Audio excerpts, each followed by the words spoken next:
نحمد و نصلی علی رسولہ الکریم اما بعد فاعوذ باللہ من الشیطان الرجیم بسم اللہ الرحمن الرحیم۔ تفسیر سورہ آل عمران آیت نمبر 19 سے۔ ان الدین عند اللہ الاسلام، اللہ کے نزدیک دین صرف اسلام ہے۔ وَمَا اخْتَلَفَ الَّذِينَ أُوتُوا الْكِتَابَ إِلَّا مِن بَعْدِ مَا جَاءَهُمُ الْعِلْمُ بَغْيًا بَيْنَهُمْ۔ اس دین سے ہٹ کر جو مختلف طریقے ان لوگوں نے اختیار کیے جنہیں کتاب دی گئی تھی، ان کے اس طرز عمل کی کوئی وجہ اس کے سوا نہ تھی کہ انہوں نے علم آ جانے کے بعد آپس میں ایک دوسرے پر زیادتی کرنے کے لیے ایسا کیا۔ وَمَن يَكْفُرْ بِآيَاتِ اللَّهِ فَإِنَّ اللَّهَ سَرِيعُ الْحِسَابِ، اور جو کوئی اللہ کے احکام و ہدایات کی اطاعت سے انکار کر دے، اللہ کو اس سے حساب لیتے کچھ دیر نہیں لگتی۔ آیت نمبر 19 میں اللہ سبحانہ وتعالیٰ نے ایک حقیقت بتا دی کہ اس میں شک ہی نہیں کہ اللہ کے نزدیک ضابطۂ حیات صرف اسلام ہے۔ اسلام یعنی اللہ کے آگے جھک جانا، فرما برداری کرنا، احکامات کو تسلیم کر لینا، اور اس کے علاوہ اور کوئی ضابطۂ حیات اللہ کے نزدیک ہے ہی نہیں۔ جو قیامت کے دن اس کے علاوہ کوئی کوڈ آف لائف لائے گا وہ قابل قبول نہیں، جیسا کہ یورپین، افریقن، آسٹریلین، امریکن یہ لائف سٹائل ہے، اور کئی قومیں تو اپنے ان طریقوں کی وجہ سے ترقی کے زینوں کو طے کر رہی ہیں۔ لیکن اگر قرآن و حدیث کے ضابطۂ حیات کے علاوہ کوئی اور زندگی گزار کے آؤ گے تو نامہ اعمال میں کچھ نہ ہوگا، نیکیوں کے پلڑے میں وہ نہیں ڈالی جائیں گی جب تک اسلام کے حدود و قیود کے مطابق زندگی گزاری نہ جائے۔ یعنی اللہ کے نزدیک انسان کے لیے صرف ایک ہی نظام زندگی اور ایک ہی طریقہ حیات درست ہے، اور وہ یہ ہے کہ انسان اللہ کو اپنا مالک و معبود تسلیم کرے، اس کی بندگی و غلامی میں اپنے آپ کو بالکل سپرد کر دے، اور اس کی بندگی بجا لانے کا طریقہ خود نہ ایجاد کرے بلکہ اس نے اپنے پیغمبروں کے ذریعے سے جو ہدایت بھیجی ہے ہر کمی و بیشی کے بغیر صرف اس کی پیروی کرے۔ اسی طرز فکر و عمل کا نام اسلام ہے، اور اس کائنات کا خالق و مالک اپنی مخلوق کے لیے اس اسلام کے سوا کسی دوسرے طرز عمل کو جائز تسلیم نہیں کرتا۔ اب آ جائیں آیت نمبر 20 پہ۔ فَإِنْ حَاجُّوكَ فَقُلْ أَسْلَمْتُ وَجْهِيَ لِلَّهِ وَمَنِ اتَّبَعَنِ وَقُلْ لِلَّذِينَ أُوتُوا الْكِتَابَ وَالْأُمِّيِّينَ أَأَسْلَمْتُمْ فَإِنْ أَسْلَمُوا فَقَدِ اهْتَدَوْا وَإِنْ تَوَلَّوْا فَإِنَّمَا عَلَيْكَ الْبَلَاغُ وَاللَّهُ بَصِيرٌ بِالْعِبَادِ۔ اب اگر یہ لوگ تم سے جھگڑا کریں تو ان سے کہو، میں نے اور میرے پیرووں نے تو اللہ کے آگے سر تسلیم خم کر دیا ہے۔ پھر اہل کتاب اور غیر اہل کتاب دونوں سے پوچھو، کیا تم نے بھی اس کی اطاعت و بندگی قبول کی؟ اگر کی تو وہ راہ راست پا گئے، اور اگر اس سے منہ موڑا تو تم پر صرف پیغام پہنچا دینے کی ذمہ داری تھی، آگے اللہ خود اپنے بندوں کے معاملات دیکھنے والا ہے۔ آیت نمبر 21۔ ان الذین یکفرون بآیات اللہ ویقتلون النبیین بغیر حق ویقتلون الذین یأمرون بالقسط من الناس فبشرہم بعذاب علیم۔ جو لوگ اللہ کے احکام و ہدایات کو ماننے سے انکار کرتے ہیں اور اس کے پیغمبروں کو ناحق قتل کرتے ہیں، اور ایسے لوگوں کی جان کے درپے ہو جاتے ہیں جو خلق خدا میں سے عدل و راستی کا حکم دینے کے لیے اٹھیں، ان کو دردناک سزا کی خوشخبری سنا دو۔ أولئك الذين حبطت أعمالهم في الدنيا والآخرة وما لهم من ناصرین، یہ وہ لوگ ہیں جن کے اعمال دنیا اور آخرت دونوں میں ضائع ہو گئے اور ان کا مددگار کوئی نہیں ہے۔ آپ صلی اللہ علیہ وسلم سے پوچھا گیا، یا رسول اللہ، قیامت کے روز سب سے سخت عذاب کس کو ہوگا؟ آپ صلی اللہ علیہ وسلم نے فرمایا، جس نے کسی پیغمبر یا اچھی بات کہنے یا بری بات سے روکنے والے کو قتل کیا۔ آگے آ جائیں آیت نمبر 23 پہ۔ أَلَمْ تَرَ إِلَى الَّذِينَ أُوتُوا نَصِيبًا مِّنَ الْكِتَابِ، تم نے دیکھا نہیں کہ جن لوگوں کو کتاب کے علم میں سے کچھ حصہ ملا ہے ان کا حال کیا ہے؟ يُدْعَوْنَ إِلَى كِتَابِ اللَّهِ لِيَحْكُمَ بَيْنَهُمْ ثُمَّ يَتَوَلَّى فَرِيقٌ مِّنْهُمْ وَهُمْ مُعْرِضُونَ، انہیں جب کتاب الہی کی طرف بلایا جاتا ہے تاکہ وہ ان کے درمیان فیصلہ کرے تو ان میں سے ایک فریق اس سے پہلو تہی کرتا ہے اور اس فیصلے کی طرف آنے سے منہ پھیر جاتا ہے۔ یعنی ان سے کہا جاتا ہے کہ خدا کی کتاب کو آخری سند مان لو، اس کے فیصلے کے آگے سر جھکا دو، اور جو کچھ اس کی روح سے حق ثابت ہوا اسے حق، اور جو اس کی روح سے باطل ثابت ہوا اسے باطل تسلیم کر لو۔ واضح رہے کہ اس مقام پر خدا کی کتاب سے مراد تورات و انجیل ہیں، اور کتاب کے علم میں سے کچھ حصہ پانے والوں سے مراد یہود و نصارہ کے علماء ہیں۔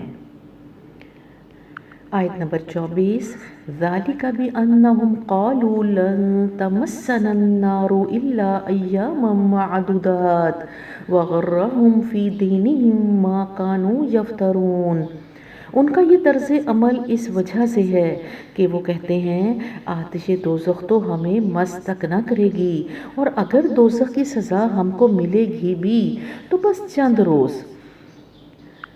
ان کے خود ساختہ عقیدوں نے ان کو اپنے دین کے معاملے میں بڑی غلط فہمیوں میں ڈال رکھا ہے۔ یعنی یہ لوگ اپنے آپ کو خدا کا چہیتا سمجھ بیٹھے ہیں، اور یہ اس خام خیال میں مبتلا ہیں کہ ہم خواہ کچھ کریں بہرحال جنت ہماری ہے، ہم اہل ایمان ہیں، ہم فلاں کی اولاد اور فلاں کی امت اور فلاں کے مرید اور فلاں کے دامن گرفتہ ہیں، بھلا دوزخ کی کیا مجال کہ ہمیں چھو جائے، اور بالفرض اگر ہم دوزخ میں ڈالے بھی گئے تو بس چند روز وہاں رکھے جائیں گے تاکہ گناہوں کی جو آلائش لگ گئی ہے وہ صاف ہو جائے۔ یہ اس زمانے کے جو تھے یہود و نصارہ، ان کا یہ کنسیپٹ تھا، اور کیا وہ سوچتے تھے کہ ہم سیدھے جنت میں پہنچا دیے جائیں گے۔ تو اسی قسم کے خیالات نے ان کو اتنا جری و بے باک بنا دیا کہ وہ سخت سے سخت جرائم کا ارتکاب کرتے جاتے ہیں، بدترین گناہوں کے مرتکب ہوتے ہیں، اور کھلم کھلا حق سے انحراف کرتے ہیں، اور ان کے دل میں خدا کا خوف نہیں آتا۔ تو آگے اللہ سبحانہ وتعالیٰ کیا فرما رہے ہیں آیت نمبر 25 میں دیکھیں، فَكَيْفَ إِذَا جَمَعْنَاهُمْ لِيَوْمٍ لَا رَيْبَ فِيهِ وَوُفِّيَتْ كُلُّ نَفْسٍ مَّا كَسَبَتْ وَهُمْ لَا يُظْلَمُونَ، مگر کیا بنے گی ان پر جب ہم انہیں اس روز جمع کریں گے جس کا آنا یقینی ہے، اس روز ہر شخص کو اس کی کمائی کا بدلہ پورا پورا دے دیا جائے گا اور کسی پر ظلم نہ ہوگا۔ آگے آ جائیں آیت نمبر 26 پہ، قُلِ اللَّهُمَّ مَالِكَ الْمُلْكِ تُؤْتِي الْمُلْكَ مَن تَشَاءُ وَتَنزِعُ الْمُلْكَ مِمَّن تَشَاءُ وَتُعِزُّ مَن تَشَاءُ وَتُذِلُّ مَن تَشَاءُ بِيَدِكَ الْخَيْرُ إِنَّكَ عَلَى كُلِّ شَيْءٍ قَدِيرٌ، کہو خدایا ملک کے مالک تو جسے چاہے حکومت دے اور جس سے چاہے چھین لے، جسے چاہے عزت بخشے اور جس کو چاہے ذلیل کر دے، بھلائی تیرے اختیار میں ہے، بے شک تو ہر چیز پر قادر ہے۔ تولج اللیل فی النہار و تولج النہار فی اللیل، رات کو دن میں پروتا ہوا لے آتا ہے اور دن کو رات میں، وتخرج الحی من المیت وتخرج المیت من الحی، جاندار میں سے بے جان کو نکالتا ہے اور بے جان میں سے جاندار کو، وَتَرْزُقُ مَن تَشَاءُ بِغَيْرِ حساب، اور جسے چاہتا ہے بے حساب رزق دیتا ہے۔ سورہ آل عمران کی آیت نمبر 26 میں ایک خوبصورت دعا کے الفاظ سکھائے گئے ہیں کہ اللہ تو تمام مالکوں سے بڑا صاحب اقتدار مالک ہے اور بہترین عادل حاکم ہے، تو دے دیتا ہے اپنی حکومت جسے تو چاہتا ہے۔ تو اے مالکوں کے مالک، اے حاکموں کے حاکم، ہم اس نشست کے آغاز میں ہی تجھ سے دعا کے لیے ہاتھ پھیلا رہے ہیں، یا ارحم الراحمین، یا احکم الحاکمین، ہماری اس پاک سرزمین امت مسلمہ کے تمام ملکوں کی حکومتیں مومنوں پرہیزگاروں کے حوالے کر دے۔ اللہ حکومت تیرا اختیار ہے، تیری مرضی ہے، تیرا اذن ہے، تیرا حکم ہے، کچھ کو حکومتیں ملتی ہیں اور کچھ سے چھنتی ہیں۔ اللہ سبحانہ وتعالیٰ، ہم دعا گو ہیں کہ ہماری اسلامی ریاست کی حکومتیں نماز قائم کرنے والوں کے حوالے کر دے، وہ جو قرآن کو پڑھنے پڑھانے والے، سمجھنے سمجھانے والے ہیں۔ یا باری تعالیٰ، اپنا کرم، اپنا فضل فرما اور ہمیں ابو بکر صدیق رضی اللہ عنہ جیسے حق گو سچے حکمران عطا فرما، دور فاروقی کی طرح حضرت عمر فاروق رضی اللہ عنہ جیسے عادل حکمران عطا فرما، ہمارے مالداروں کو حضرت عثمان غنی رضی اللہ عنہ جیسی سخاوت اور اخلاص عطا کر دے، اور ہمیں اپنے خاص فضل سے ہماری اسلامی ریاستوں کو خالد بن ولید اور سیف اللہ جیسے سپہ سالار عطا فرما دے، آمین ثم آمین۔ آیت نمبر 28 پہ آ جائیں۔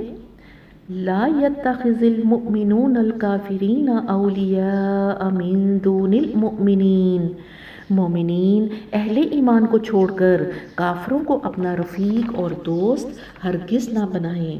وَمَن يَفْعَلْ ذَلِكَ فَلَيْسَ مِنَ اللَّهِ فِي شَيْءٍ إِلَّا أَن تَتَّقُوا مِنْهُمْ تُقَاتًا، جو ایسا کرے گا اس کا اللہ سے کوئی تعلق نہیں، ہاں یہ معاف ہے کہ تم ان کے ظلم سے بچنے کے لیے بظاہر ایسا طرز عمل اختیار کر جاؤ۔ وَيُحَذِّرُكُمُ اللَّهُ نَفْسَهُ، مگر اللہ تمہیں اپنے آپ سے ڈراتا ہے، وَإِلَى اللَّهِ الْمَصِيرُ، اور تمہیں اسی کی طرف پلٹ کر جانا ہے۔ انسانی تعلقات کی 4 قسمیں ہیں۔ پہلا ریلیشن معاملات یعنی ڈے ٹو ڈے ڈیلنگ کا ہے، جیسا کہ گھر سے نکل کر آپ کسی دکاندار کے پاس جاتی ہیں، ڈیلنگ ہوتی ہے، کپڑے یا سبزی خرید رہی ہیں، یہ سب کیا ہے؟ یہ معاملات ہے۔ بچے کے اسکول میں گئی ہیں، چوکیدار سے ملاقات ہوئی ہے، کسی بچے کی ماں سے بات چیت ہوئی ہے، تو یہ سب معاملات ہیں۔ اور بعض اوقات ایسا بھی ہوتا ہے کہ ہماری زندگی میں کسی سے ملاقات صرف ایک ہی بار ہوتی ہے اور دوبارہ نہیں ہوتی، تو یہ سب سے لائٹسٹ ہیومن ریلیشن ہے۔ دوسری قسم مدارات ہے۔ مدارات یعنی خاطر مدارت، جب ہمارے گھر کوئی مہمان آ جائے تو ہم اس کی مہمان نوازی کرتے ہیں، اس کی یہ سب کیا کہلاتا ہے؟ یہ مدارت کہلاتی ہے، اور یہ انسانی تعلقات کی دوسری قسم ہے۔ تیسری قسم ہے مواسات، یہ انسانی تعلق کی وہ ڈیلنگ ہے جہاں کسی حاجت مند، مصیبت زدہ کی مدد کی جاتی ہے، کسی کو گائیڈ کیا جاتا ہے، کہیں سیلاب زدگان کی مدد، کہیں کوئی نابینا، کوئی بھوکا، کوئی پیاسا، ان کو کھلایا پلایا جا رہا ہے۔ یہ خدمت خلق کا کام مواسات ہے، یہ دل کی نرمی، مہربانی اور رحم دلی کا تقاضا ہے، اور یہ اس کو مواسات کہتے ہیں۔ اس کے بعد اگلا تعلق، چوتھا تعلق جو ہے وہ ہے موالات یعنی ولایت۔ یہ جن لوگوں کے درمیان یہ ولایت ہوتی ہے انہیں ہم ولی کہتے ہیں۔ ولایت کا تعلق کیا ہے کہ دونوں ولی کی آپس میں گہری محبت ہے، اور یہ محبت دلوں میں رچی بسی ہے، اور پھر اس محبت کے بعد اس کے ساتھ راز و نیاز، بھید اور سیکرٹس بھی شیئر ہوتے ہیں۔ تو یہ ولایت کے تعلق میں کیا کیا باتیں ہوتی ہیں ذرا نوٹ ڈاؤن کریں۔ نمبر 1 دلی محبت ہوتی ہے، اور نمبر 2 راز و نیاز شیئر کیے جاتے ہیں۔ راز و نیاز شیئر کرنے کے بعد نمبر 3 مشاورت کی جاتی ہے، مشورہ لیا جاتا ہے، اور نمبر 4 یہ کہ پھر اس مشاورت کو کاپی کرنے، پیروی کرنے کے لیے اس کی طرح کا طرز عمل اپنایا جاتا ہے۔ اور نمبر 5 یہ ہے کہ پھر فرصت کے اوقات میں اپنا دل بھی اس سے بہلایا جاتا ہے، اس کی دلجوئی کے طریقوں کو اپنایا جاتا ہے۔ تو یہ 5 خصوصیات جسے ریلیشن شپ میں ہیں وہ ولایت کا تعلق ہے۔ موالات والے یعنی ولایت والے یہ ولی ہیں، اور ان 4 خصوصیات کے حوالے سے مسلمان کو رہنمائی دی گئی ہے کہ اس نے کسی سے کیا کیا ڈیلنگ رکھنی ہے۔ جہاں تک پہلے 3 قسم کے ریلیشن شپ کا تعلق ہے جو کہ ابھی ہم نے پڑھے، کون کون سے پڑھے؟ معاملات، مدارات اور مواسات۔ جہاں تک ان 3 ریلیشن شپس کا تعلق ہے، مسلمانوں کو حدیث اور سنت سے یہ سمجھایا گیا ہے کہ مسلمانوں نے یہ تینوں قسم کے ابتدائی تعلقات تمام انسانوں سے رکھنے ہیں، حسن سلوک سے، حسن اخلاق سے اور حسن معاملات سے رکھنے ہیں۔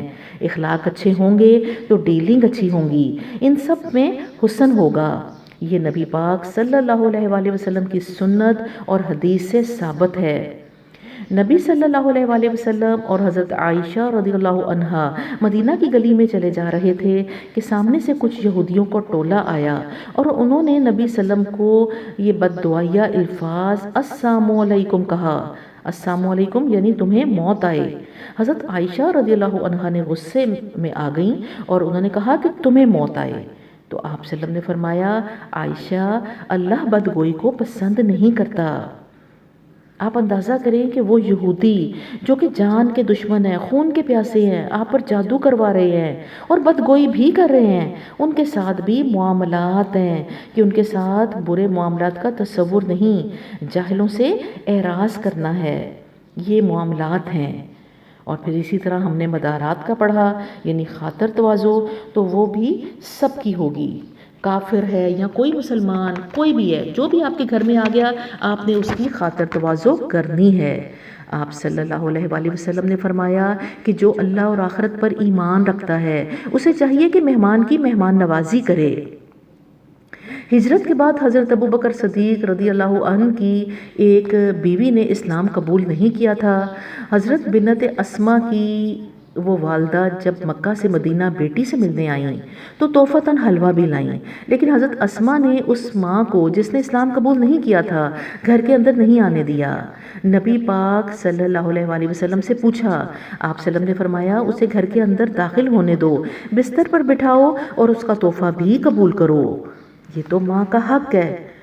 تو دوسری بات کیا سمجھ میں آئی کہ مدارات کا درس ہے، مشرک بھی گھر میں آ جائے تو مہمان نوازی ہوگی۔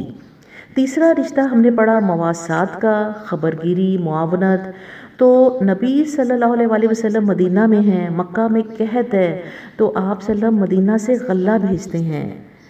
مسلمان روئے زمین سے تمام بنی آدم کے ساتھ حسن معاملات کے ساتھ یہ تینوں تعلق اپنائیں گے، کیونکہ دین کی خاموش دعوت کے لیے لوگوں کو اسلام کی طرف بلانے کے لیے اخلاق کو بہترین بنایا جانا ہے۔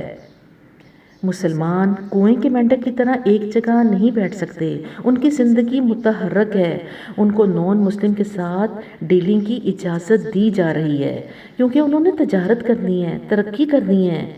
لیکن چوتھی قسم کی ہیومن ڈیلنگ کے حوالے سے کیا ہے کہ اپنے راز و نیاز شیئر کرنا، کاپی کرنا، مشاورت کرنا، پیروی کرنا، ان کے جیسے دل بہلانے کے طریقے اپنانا، تو ولایت کے حوالے سے یہ سب نہیں کیا جائے گا۔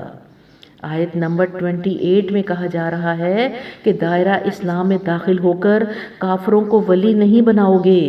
سورہ نساء میں اہل کتاب کے لیے حکم ہوگا اور پھر منافقوں کے لیے بھی یہی حکم ہوگا۔ کافروں کے ساتھ ولایت نہ کرنے کا حکم انفرادی اور اجتماعی دونوں طرح سے ہوگا۔ اور پھر آگے جا کے ہمیں پتہ چلے گا کہ یہودیوں اور عیسائیوں کے ساتھ ولایت نہیں ہوگی، اور اگر مسلمانوں میں سے کوئی منافق ہیں تو ان سے بھی ولایت نہیں ہوگی۔ ولایت کا حکم جہاں بھی آئے گا وہ انفرادی سطح پر بھی ہوگا اور اجتماعی سطح پر بھی ہوگا، کیونکہ جمیلہ کسی بھی مارگریٹ اور جوزف اور موہن سنگھ کے ساتھ دلی محبت نہیں کرے گی، اسے کاپی نہیں کرے گی، ان سے مشورے نہیں لیے جائیں گے۔ اسلامی ریاست امریکہ، انڈیا، فرانس، جرمنی کے ساتھ اپنے راز، اپنے بھید شیئر نہیں کریں گے، ان کو اپنے ملک کے راز نہیں بتائیں گے، ان سے مشورے نہیں لیں گے، نہ ہی یہ ہماری ثقافت، ہمارا تمدن، ہماری تعلیم کچھ بھی ان کی طرح نہیں ہوگا۔ یہ ہے وہ ولایت کا حکم جو اللہ نے انفرادی سطح سے لے کر قومی سطح تک دیا ہے۔ تو انسانی تعلقات کی ان 4 قسموں کو آج اچھی طرح سے سمجھ لیں۔ اللہ تعالی ہمیں صحیح طور پر سمجھنے کی توفیق عطا فرمائے۔ آیت نمبر 29 پہ آ جائیں۔ قُلْ إِن تُخْفُوا مَا فِي صُدُورِكُمْ أَوْ تُبْدُوهُ يَعْلَمْهُ اللَّهُ وَيَعْلَمُ مَا فِي السَّمَاوَاتِ وَمَا فِي الْأَرْضِ وَاللَّهُ عَلَى كُلِّ شَيْءٍ قَدِيرٌ۔ اے نبی، لوگوں کو خبردار کر دو کہ تمہارے دلوں میں جو کچھ ہے اسے خواہ تم چھپاؤ یا ظاہر کرو، اللہ بہرحال اسے جانتا ہے۔ زمین و آسمان کی کوئی چیز اس کے علم سے باہر نہیں ہے اور اس کا اقتدار ہر چیز پر حاوی ہے۔ یوم تجد کل نفس ما عملت من خیر محضرا وما عملت من سوء تود لو ان بینها وبینه امدا بعیدا ویحذرکم اللہ نفسا واللہ رعوف بالعباد۔ وہ دن آنے والا ہے جب ہر نفس اپنے کیے کا پھل حاضر پائے گا، خواہ اس نے بھلائی کی ہو یا برائی۔ اس روز آدمی یہ تمنا کرے گا کہ کاش ابھی یہ دن اس سے بہت دور ہوتا۔ اللہ تمہیں اپنے آپ سے ڈراتا ہے اور وہ اپنے بندوں کا نہایت خیر خواہ ہے۔ یعنی یہ اللہ سبحانہ وتعالیٰ کی انتہائی خیر خواہی ہے کہ وہ ہمیں قبل از وقت ایسے اعمال پر متنبہ کر رہا ہے جو ہمارے انجام کی خرابی کا موجب ہو سکتے ہیں۔ اللہ سبحانہ وتعالیٰ سے دعا ہے کہ وہ ہمیں ان آیات کو صحیح طور پر دل سے سمجھنے، ان پر عمل کرنے اور اس پیغام کو دوسروں تک پہنچانے کی توفیق عطا فرمائے۔ ربنا لا تزغ قلوبنا بعد إذ هديتنا وهب لنا من لدنك رحمة إنك أنت الوهاب۔ آمین ثم آمین۔